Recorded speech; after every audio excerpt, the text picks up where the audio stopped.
주술회전 158화 3멸회유 플레이어에게 따라다니는 식신 코가네가 이타도리 앞에 나타나며 이타도리가 3멸회유 참가자가 된 것이 밝혀졌습니다. 먼저 3멸회유의 참가자에는 세 종류가 있습니다. 주물을 삼키게 된 자, 수식에 눈을 뜬 자, 콜로니에 침입한 자. 이타도리가 자신이 1번에 해당한다고 추측한 이유는 이타도리는 아직 콜로니에 들어간 적이 없고 실제로 특급 주물 스쿠나의 손가락을 먹었습니다. 또한 켄자크가 마킹한 사람들에게 먹인 주물은 1000년 전부터 자기가 꾸준히 계약해온 주술사들의 말로라고 했는데 스쿠나는 1000년 이상 전 실존한 인간, 즉 주술사이므로 켄자크와 계약했을 가능성이 있기 때문입니다. 하지만 후식으로는 주물을 켄자크가 먹인 게 아니라 이타도리 스스로 먹는 것을 봤기 때문에 이 부분에 의문을 품는데요. 이타도리가 스쿠나의 손가락을 먹은 것이 전부 켄자크의 계획이었을 가능성에 대해서 추측해봤습니다.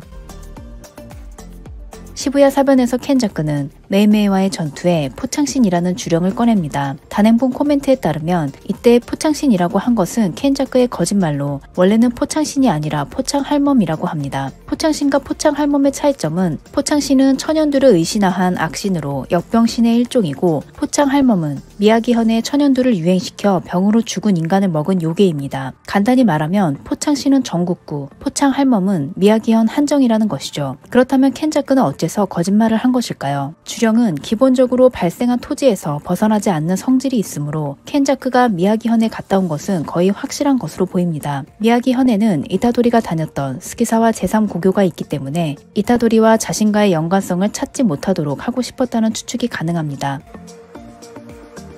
이타도리는 백엽상 문을 열고 손가락을 꺼낸 것이 아니라 손가락을 주었다고 했습니다. 여기서 등장하는 것이 주술회전 초반에 팬들 사이에서 화제가 되었던 미미코와 나나코입니다. 이타도리가 육상부 고문 타카기 선생과 포환 던지기 대결을 할 때 그 장소에 미미코와 나나코처럼 보이는 사람이 있어서 이 두 사람이 켄자크의 명령을 받아 백엽상에서 손가락을 꺼내 이타도리가 죽도록 만들었다는 것입니다. 두 사람의 평소 옷차림을 보면 미미코는 검정, 나나코는 밝은색 옷을 입고 있어서 비슷해 보이기는 하는데 얼굴이 자세히 보이지가 않아 확실하다고는 할 수 없습니다. 하지만 고정과 상층부에 켄자크와 내통하는 자가 있다는 것을 생각하면 정확히 그 타이밍에 맞춰서 후시구로가 도착하기 직전 이타도리가 주물을 주운 것은 우연이 아니라 유도당했을 가능성이 있습니다.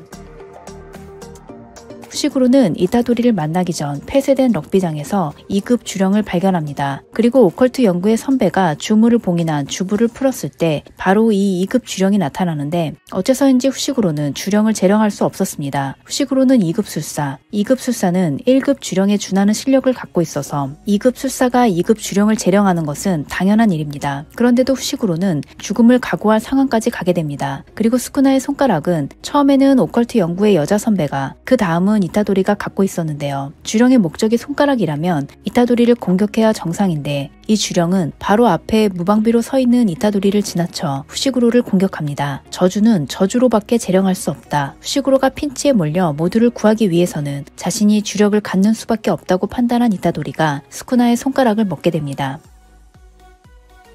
켄자크가 여기에 관련이 있다고 한다면 역시 생각할 수 있는 것은 주령 조술입니다. 단순한 2급이라고 생각한 주령이 사실은 켄자크의 주령 조술로 조작 중이었다면 지능을 가진 것이나 마찬가지가 됩니다. 그렇다면 후시구로가 재령하지 못한 것도 이타도리를 제쳐놓고 후시구로를 공격한 것도 이해가 됩니다. 여기에 만약 사전에 이타도리의 성격까지 조사했다면 절대로 후시구로를 남겨두고 선배들만 데리고 도망치지 않을 거라는 예측도 가능합니다.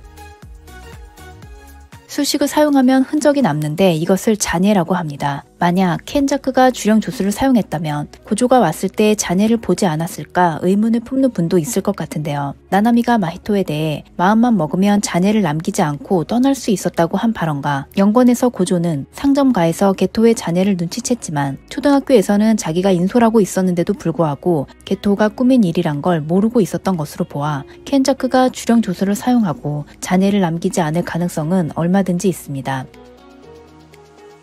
그런데 여기서 한 가지 의문이 드는 것은 켄자크가 어째서 이런 복잡한 계획을 세워 이타도리에게 손가락을 먹였는가 하는 것입니다. 3일 회유의 참가자 중 1번과 2번은 미리 켄자크에 의해 마킹된 사람들입니다. 막행이라는 것이 정확히 어떤 식으로 이루어지는지는 아직 모르지만 주물을 먹일 때 모두 이렇게 귀찮은 방법을 썼을 리는 없겠죠. 그래서 나온 것이 이타도리가 스기사와 제3고교에서 손가락을 먹은 것은 정말로 우연의 우연이 겹쳐서 일어난 일이고, 이때 먹은 손가락이 첫 번째가 아니라 두 번째 손가락일 가능성입니다. 이타도리 영상에서도 다룬 적이 있지만 이타도리의 출생에는 아마도 켄자쿠가 관련되어 있습니다. 즉 스쿠나의 그릇이 되기 위해 의도적으로 만들어진 아이라는 것이죠. 이타도리는 아빠에 대한 기억은 희미하게 있는데 엄마를 만난 적은 없다고 했습니다만 이타도리의 기억 속에는 분명히 엄마의 모습이 있었습니다. 이미 아이였을 때 두 사람은 접촉했고 이 시점에서 스쿠나의 손가락을 이타도리에게 먹였다. 그리고 시부야 사변에서 켄자쿠가 주물의 봉인을 풀었을 때 아이 때 먹었던 주물의 봉인이 풀리며 사멸회유의 참가자가 되었다는 것입니다. 이타도리가 태어난 후에 정말로 스쿠나의 그릇으로서 기능할 수 있는지 미리 시험해 보는 것은 어쩌면 당연한 일입니다. 그리고 오랜 시간 주물을 몸에 가지고 있었던 덕분에 두 번째 손가락을 먹은 후에도 자아를 유지할 수 있었다는 것이죠. 하지만 소년원에서 스쿠나는 분리된 영혼이 18개나 남아있다고 했는데 이때 이타도리가 손가락을 2개 먹은 시점이었습니다. 그래서 이 가설은 스쿠나가 손가락이 하나 더 있다는 것을 눈치채지 못할 정도로 켄자쿠의 봉인이 완벽했거나 스쿠나가 알면서도 고전에 알려지지 않도록 속이고 있었다는 부분이 뒷받침되어야 성립할 것 같습니다. 그럼 저는 다음 영상으로 돌아오겠습니다. 구독과 좋아요는 큰 힘이 됩니다. 영상을 시청해주셔서 감사합니다.